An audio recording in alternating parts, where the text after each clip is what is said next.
Well, that's what the voters think in Bolton West. What do the experts reckon of it all? Well, we've got three of them here with us this morning. Andy Crane from BBC Radio Manchester, Jane Green, who's a politics lecturer at Manchester University, and our marketing expert, Jonathan Goodbye, who, remember, was with us last week. Good morning to you all. Morning. Jane, let me start with you then. Do you think this issue of trust, and particularly the expenses scandal, is going to affect voter turnout? Will people bother to vote?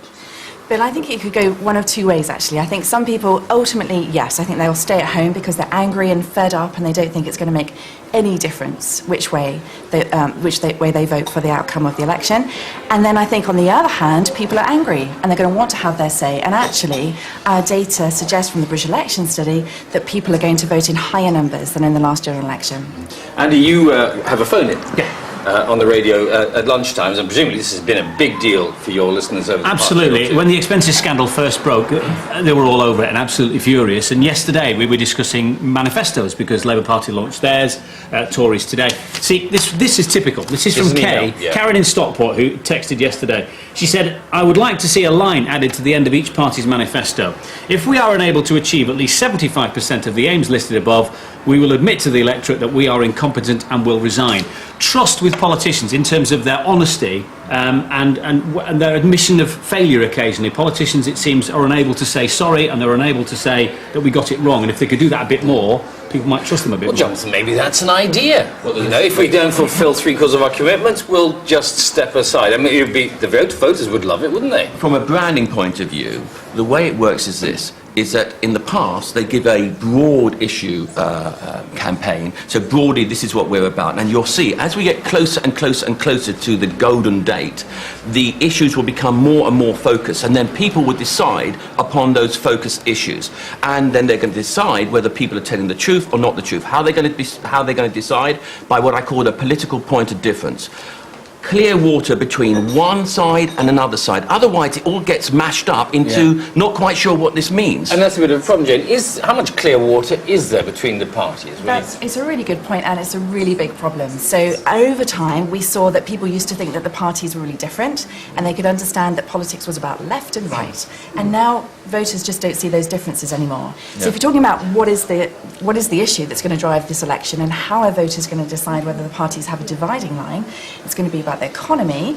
But my guess is that the major dividing line is going to be which party is most competent, rather than on, broadly speaking, lots and lots of different policies. We have some policies which there are clearly differences, but not very many. And Andy, I mean, voting in an election, if you take it seriously, is actually really quite hard work. If you were going to read every last page of every manifesto... Who reads every last page of every last manifesto?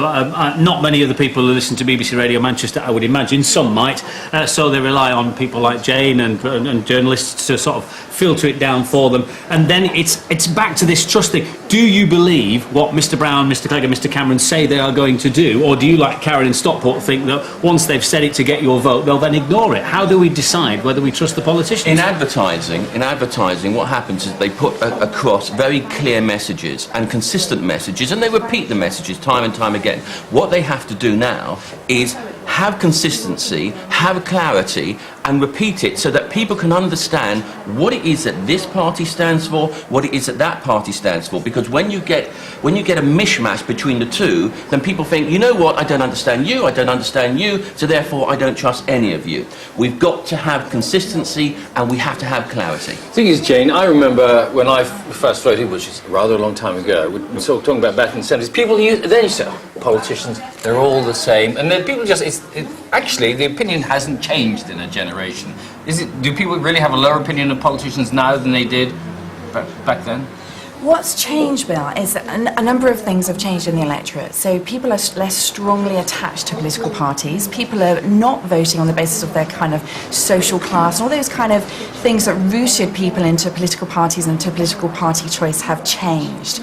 So trust in politicians hasn't declined very much since the last election. It has declined, but it hasn't declined very much. So yes, I think we all probably have always had a kind of a healthy, cynical attitude to politics, but in this case, we are on something of a different kind of electoral climate, and obviously within the context of expenses, that doesn't help very much. All right, Jane, Jonathan. And Andy, thank you all very much. I should tell you, the first of the BBC's town hall debates is taking place in West Horton Town Hall around lunchtime on the news channel and online, where local people have been invited to question their parliamentary candidates. So that'll be a very interesting thing to watch. And I know you've been on tenterhooks for the answer to the two famous sons and the famous product from Bolton. Are you ready? You're half right earlier, Sean. Peter Kay, obviously.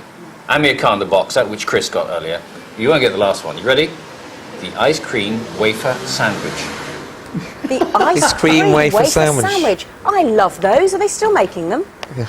I'm not sure that makes into the top 10 inventions. Someone is, also. yeah. Bring one home. The trouble is, he's going to be on the road for 3 weeks. By the time it gets back here, it'll be rather nasty, I would imagine. Bill, thank you very much. Thank you, Bill. Bill. We'll see you later. The ice cream wafer sandwich. So it Not for wasn't breakfast, Heinz though. beans, No. after all. Thank you, Tom in Lancashire.